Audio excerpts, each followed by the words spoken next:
आधी दंभधर्म अत्यंतिक दुःख योगामध्ये योगानं ही भगवंताची प्राप्ती कलियुगामध्ये होणं अत्यंत कठीण आहे. राहता राहिला कर्माचा जर विचार केला तर कर्मामध्ये सूक्ष्मता आहे, अति बारीक सारीक कर्म आहे.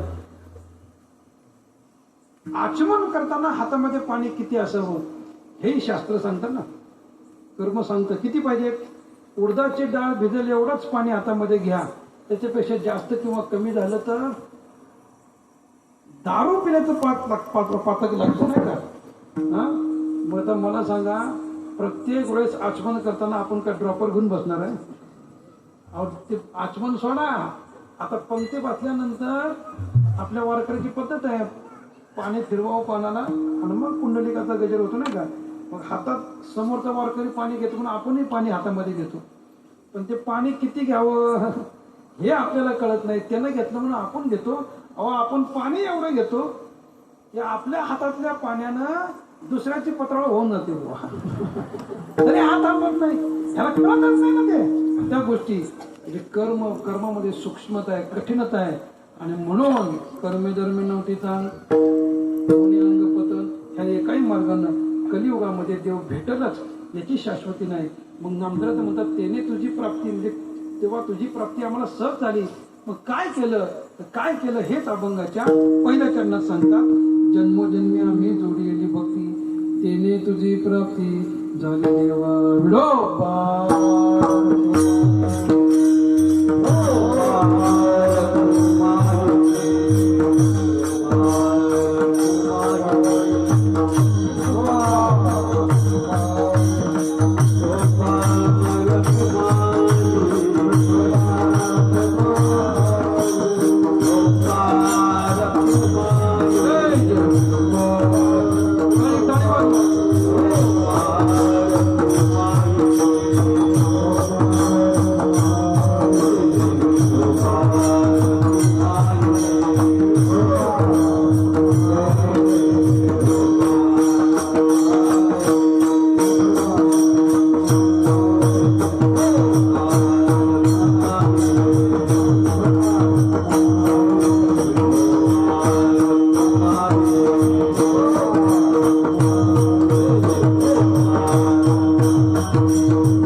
जन्मोजन्मी आम्ही जोडलेली भक्ती तेने तुझी प्राप्ती झाली देवा. भक्ती प्रेम सुख देवनी चक्रपाणी ठेवी आपुले चरणी जन्मोजन्मी. म्हणून नामदेव म्हणतात देवा इतर कोणत्याही मार्गाचा आम्ही विचार करत नाही. आम्ही नवजो तया वाटा आणि नाचू पंढरी चोटा. आम्ही इतर मार्ग नाही, बारे मागे बहुता जन्मी हेच करीत आलो आम्ही.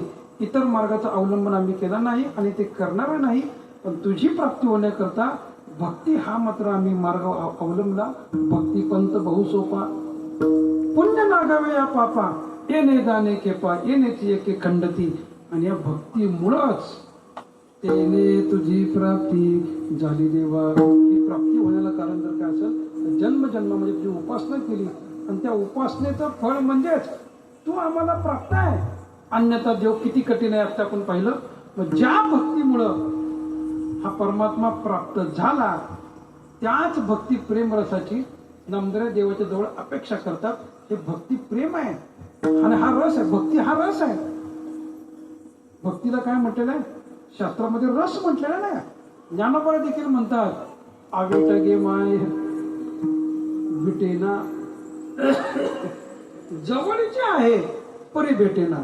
किंवा तुकोबराय सांगतात विटे ऐसे सुख नोहे भक्ती रस पुढता पुढती आस सेवावी आहे. अजून तुकोबराचं प्रमाण आहे, हा रस आनंदाचा घोष करा हरिनामाचा, कोण हा दैवाचा भाग पावे येतील. भक्ती हा रस आहे आणि तो फक्त आणि फक्त दैववान माणसाला प्राप्त होतो.